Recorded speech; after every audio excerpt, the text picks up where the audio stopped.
자, 오늘은 아주 솔직한 질문 하나로 시작하겠습니다. 지금 이 순간, 혹시 이런 마음 있지 않으신가요? 모임에 나가야 하는데, 솔직히 가기 싫다. 전화가 오면 받기 싫고, 약속을 잡고 나서 후회한다. 아무도 없이 조용히 혼자 있으면 오히려 편하다. 그런데 그 마음이 들 때마다 이런 생각이 따라오지요. 내가 이상한 건가? 나이 들수록 점점 사람이 싫어지는 건 아닐까? 혹시 내가 우울한 건 아닐까? 저는 오늘 아주 분명하게 말씀드리고 싶습니다. 혼자가 편한 건 이상한 게 아닙니다. 오히려 그것은 철학자들이 수천 년 동안 도달하려 했던 가장 높은 경지일 수도 있습니다. 오늘 우리가 만날 철학자 아르투어 쇼펜하우어.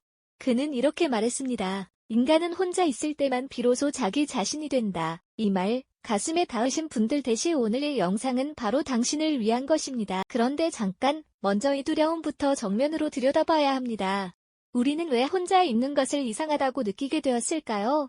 왜 혼자이면 안 된다는 두려움이 이렇게 깊이 박혀 있을까요? 그 이야기부터 시작해 보겠습니다. 1단계 나는 왜 혼자가 편해? 생각해보면 우리가 자란 시대는 함께를 강조하는 시대였습니다.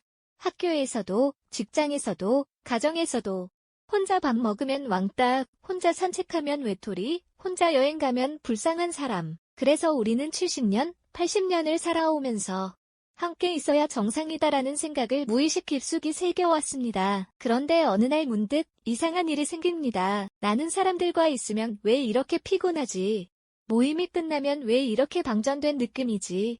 집에 혼자 있을 때가 왜 이렇게 평화롭지? 처음에는 이 마음을 감췄습니다.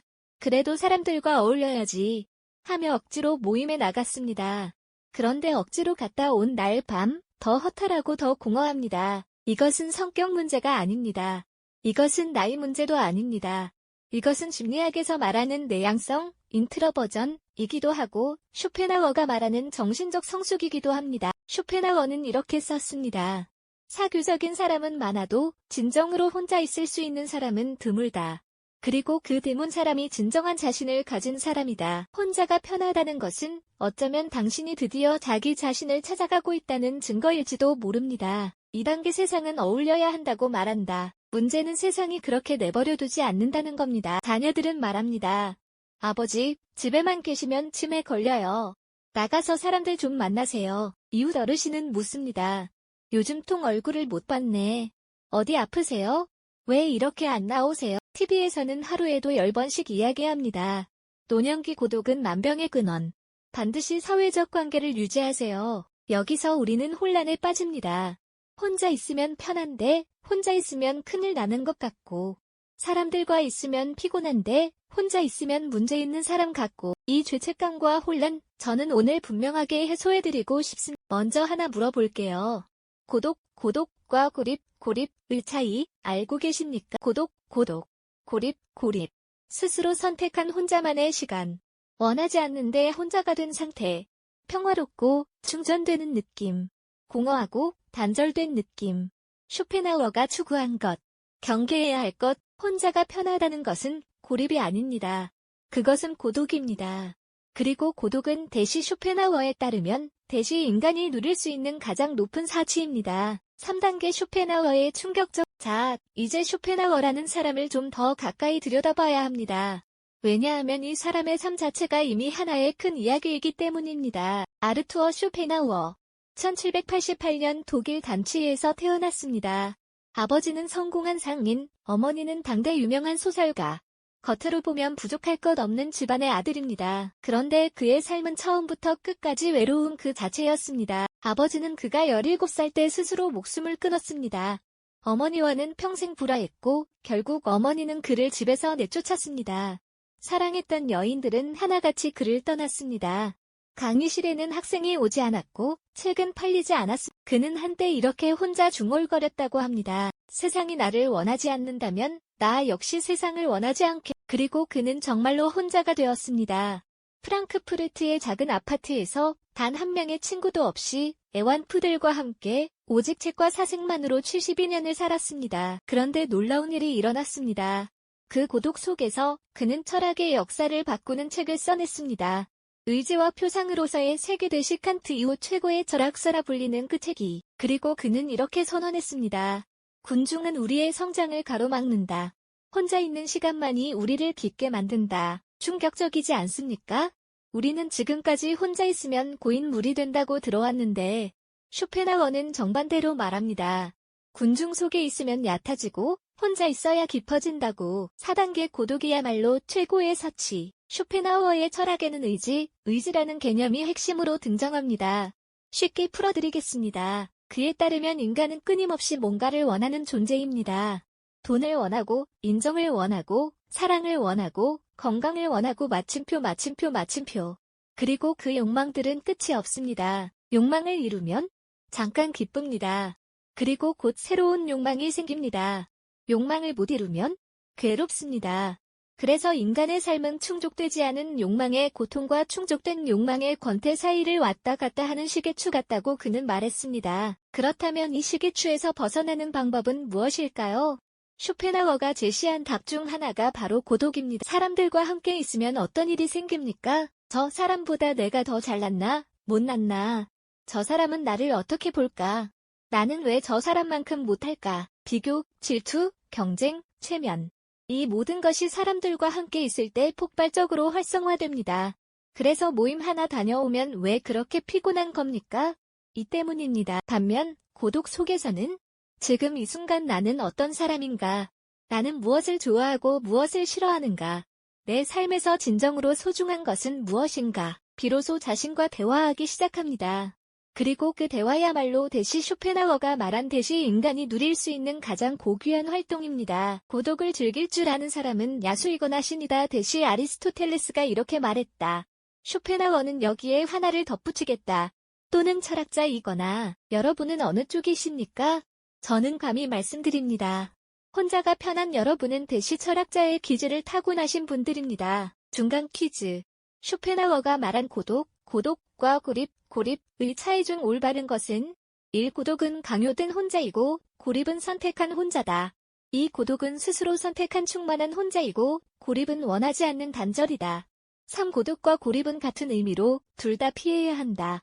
4. 고립은 창의적이고 고독은 게으름의 다른 이름이다. 정답 2. 고독은 스스로 선택한 충만한 혼자이고 고립은 원하지 않는 단절이다. 5단계 군중 속에서 가장 외롭다. 자, 이제 아주 역설적인 이야기를 하나 드리겠습니다. 여러분, 살면서 이런 경험 해보신 적 있으십니까? 사람이 왁자지껄한 모임 한가운데 앉아있는데 오히려 엄청나게 외로운 명절날 온 가족이 다 모였는데 웃고 떠들고 술도 한잔하고 그런데 집으로 돌아오는 길에 이상하게 마음이 텅 빈 느낌. 쇼펜하우어는 이것을 이렇게 설명합니다. 군중 속에서 느끼는 외로움은 진짜 외로움이다. 혼자 있을 때 느끼는 충만함은 진짜 충만함이다. 우리는 착각하고 있었습니다. 함께 있으면 외롭지 않다고. 그런데 사실은 대신 나와 맞지 않는 사람들 사이에서 억지로 웃는 것이 조용히 혼자 차 한 잔 마시는 것보다 훨씬 더 외롭습니다. 쇼펜하우어는 사람들과 어울리는 것을 이렇게 비유했습니다. 추운 겨울날 몸을 녹이려는 고슴도치들. 서로 가까워지면 서로의 가시에 찔립니다. 그래서 멀어집니다. 그러면 춥습니다. 인간관계도 마찬가지라는 겁니다. 너무 가까우면 상처, 너무 멀면 공허. 그 적정거리를 지키는 것 대신 그것이 인간관계의 지혜입니다. 그리고 그 적정거리를 유지하기 위해서도 우리에게는 반드시 혼자만의 시간이 필요합니다. 6단계 고독을 즐기는 세 가지. 자, 이제 가장 실질적인 이야기입니다. 고독이 좋다는 건 알겠는데 어떻게 해야 잘 혼자 있을 수 있는가? 쇼펜하우어의 철학에서 뽑아낸 세 가지 방법입니다. 방법 2. 아무것도 안 해도 된다는 허락을 스스로에게. 혼자 있으면 왜 죄책감이 들까요? 이 시간에 뭔가 생산적인 걸 해야 하는데 마침표. 이러다가 게을러지는 건 아닌가 마침표. 쇼펜하우어는 말합니다. 사색하는 것이 가장 생산적인 활동이라고. 멍하니 창밖을 바라보며 생각에 잠기는 것이 어떤 바쁜 활동보다 훨씬 깊은 성과를 낳는다고. 오늘부터 혼자 앉아서 아무것도 안 하는 시간을 낭비가 아니라 투자라고 부르십시오. 손자가 옆에서 할아버지, 뭐 해요? 라고 물으면 뭐라고 하십니까? 자신있게 말씀하세요. 쇼펜하우어 철학 실천 중이야. 방법 2.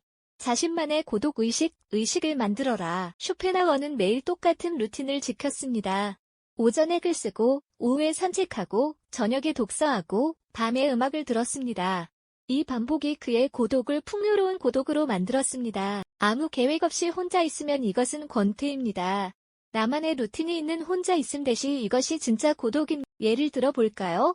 아침 6시 따뜻한 물 한 잔 마시며 창밖 보기. 오전 10시 좋아하는 책 30분 읽기. 오후 3시 동네 한 바퀴 천천히 걷기. 저녁 8시 내가 좋아하는 음악 틀어놓고 가만히 앉아있기. 이 작은 루틴들이 하루를 구성하고 그 하루들이 모여 풍요로운 삶이 됩니다. 방법 3. 거절을 두려워하지 마라. 혼자 있는 시간을 지키기 위해서는 가끔 아니 오라고 말해야 합니다. 이번 모임 나 못 가겠어. 오늘은 혼자 있고 싶어. 전화는 내일 할게. 이 말들이 왜 이렇게 어렵습니까? 왜냐하면 우리는 평생 거절은 나쁜 것이라고 배워왔기 때문입니다. 쇼펜하우어는 이렇게 말합니다. 다른 사람들의 기대에 맞추어 사는 삶은 자신의 삶이 아니다. 자신의 삶을 살기 위해서는 때로 세상의 기대를 실망시킬 용기가 필요하다. 아니오는 나를 지키는 말입니다. 그리고 나를 지켜야 비로소 소중한 사람들에게도 진심으로 예스라고 말할 수 있습니다. 7단계 혼자 있음으로써 얻는 것들. 고독을 선택한 사람들에게는 어떤 변화가 찾아올까요? 첫째, 자기 자신을 제대로 알게 됩니다. 나는 어떤 음식이 좋은가? 어떤 사람이 좋은가? 어떤 시간이 나를 행복하게 하는가? 이 당연한 것들을 우리는 바쁜 삶 속에서 사람들과의 관계 속에서 놓쳐왔습니다. 둘째, 감정에 끌려다니지 않게 됩니다. 혼자 있으면 감정을 밖으로 배출하는 대신 안으로 들여다보게 됩니다. 내가 지금 왜 화가 났을까? 진짜 이유가 뭘까? 이 성찰이 우리를 감정의 노예에서 감정의 주인으로 바꾸어줍니다. 셋째, 관계의 질이 높아집니다. 이것이 가장 역설적인 선물입니다. 혼자 있는 시간이 늘어날수록 사람들과 함께하는 시간이 진짜 소중해집니다. 억지로 만나는 게 아니라 진심으로 만나고 싶어서 만나는 관계. 그 관계는 훨씬 깊고 따뜻합니다. 넷째, 창의력이 생깁니다. 역사 속의 위대한 작품들은 대부분 고독 속에서 탄생했습니다. 쇼펜하우어의 철학도, 베토벤의 교향곡도, 뉴턴의 물리학도. 소음이 사라질 때 비로소 내면의 소리가 들립니다. 8단계 나의 고독은 나의 자유. 쇼펜하우어는 말년에 이런 말을 남겼습니다. 나는 평생 혼자였지만 결코 외롭지 않았다. 왜냐하면 나에게는 언제나 가장 훌륭한 친구가 있었기 때문이다. 그 친구의 이름은 나 자신이다. 자, 오늘 우리가 함께 이야기한 것을 정리해 보겠습니다. 혼자가 편한 것은 이상한 게 아닙니다. 그것은 성숙한 인간이 도달하는 자연스러운 상태입니다. 고독과 고립은 다릅니다. 고독은 스스로 선택한 충만한 혼자이고 고립은 원하지 않는데 버려진 혼자입니다. 우리가 추구하는 것은 고독입니다. 그리고 고독 속에서 우리는 비로소 자기 자신을 만납니다. 60년, 70년을 살아오며 수많은 사람들의 기대에 맞추어 살아왔다면 이제는 내 기대에 맞추어 살아도 됩니다. 오늘 저녁 그냥 혼자 앉아 계세요. 아무것도 하지 않아도 됩니다. 그냥 창밖을 바라보세요. 차 한 잔 하세요. 그리고 오랫동안 만나지 못한 자기 자신에게 이렇게 말해주세요. 잘 지냈어? 오늘 많이 수고했지. 이제는 나 혼자만의 시간이야. 그 순간이 바로 대시 쇼펜하우어가 말한 듯이 가장 자유로운 순간입니다. 혼자가 편한 당신은 이상한 사람이 아닙니다. 당신은 드디어 자기 자신의 삶을 살기 시작한 사람입니다. 고독은 탁월한 정신을 가진 사람들의 운명. 오늘도 끝까지 함께 해주셔서 감사합니다. 이 영상이 마음에 드셨다면 좋아요와 구독 꾹 눌러주시고 혼자 있는 게 편한 친구에게 살며시 공유해주세요. 마침표 다음 영상에서 또 뵙겠습니다.